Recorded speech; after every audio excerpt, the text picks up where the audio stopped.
Dope boy 95 Air Max on. Came from up the road, boy, you know we tax home. You want a whole thing, hit me on that black phone. Hood nigga, hot Cheeto, what I snack on. What, back to back, I don't wanna be a rat and clone. Standing in the kitchen with my wife, beating on, telling drunk off the bar, straight drops, all there. Man, the way that used to drop, the bass you used to feel on that, crazy.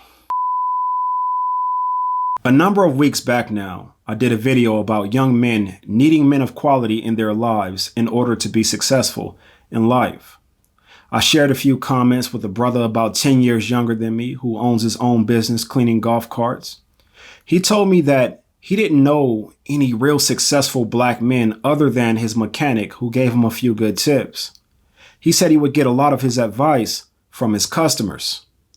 I stressed to that young brother then the same thing I stress to you today, that value can come from anywhere. In that video, I ran off a number of names belonging to black men who played a role in my success as a young man. One of those names being Dwayne Bennett. Now, Dwayne didn't teach me how to be a professional. He didn't take me under his wing and show me how to make money. He never saved my job or mentored me about life. But Dwayne would come and sit on my bus every day, and we would talk about life, current events, whatever's going on. And when I expressed to Dwayne my desires to go into business for myself in early 2016, unbeknownst to me, that's when I activated Dwayne. See, what I did not know was that before Dwayne was a tour bus driver, Dwayne had run several businesses. He told me every step I needed to take. All these things that when I fell flat on my face, I wished I had employed. Why didn't I listen to Dwayne? Y'all know why I didn't listen to Dwayne. Because Dwayne drove a tour bus like I did. Dwayne made less money driving the tour bus than I did. Dwayne didn't look like he had money. He was the worst dressed out of all of us. Therefore, Dwayne's words went through one ear and out the other. And what could have been a successful endeavor for me turned out to be the opposite. Because my implicit bias would not let me assign the proper value to the knowledge that he was passing down to me. Had it been a brother in a nice suit telling me that, a brother pushing a Benz telling me that, a brother with a wad of cash telling me that, I would have taken heed. It never occurred to me that the job that I needed to take care of my family was only needed as supplemental income to him. It never occurred to me that that black man didn't assign value to his clothes the way I did.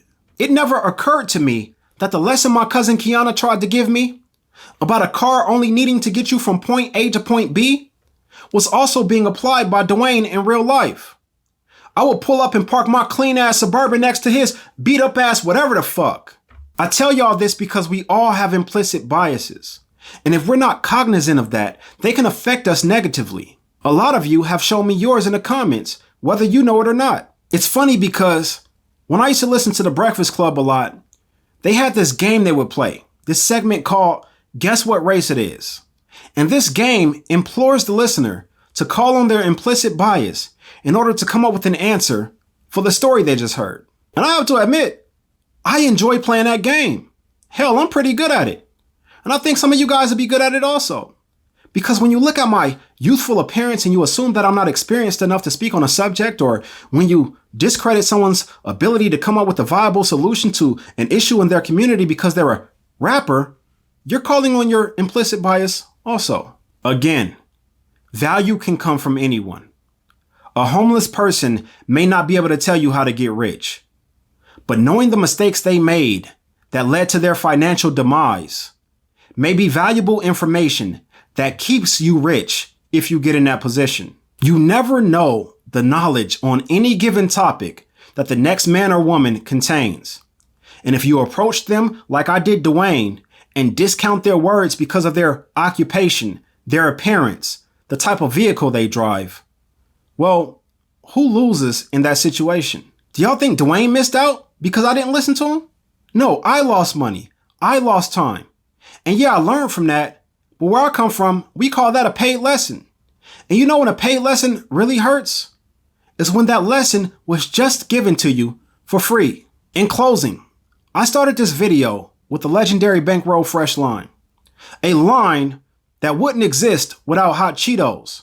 Hot Cheetos that wouldn't exist if a janitor didn't give the idea for them. But equally as important as the janitor giving the idea was the executive in a position to make a decision being receptive to the idea from a janitor or anyone else in the company. Imagine if that executive did what I did and looked at that suggestion as being less valuable because what would a janitor know about this? Do y'all think hood niggas snack on regular Cheetos?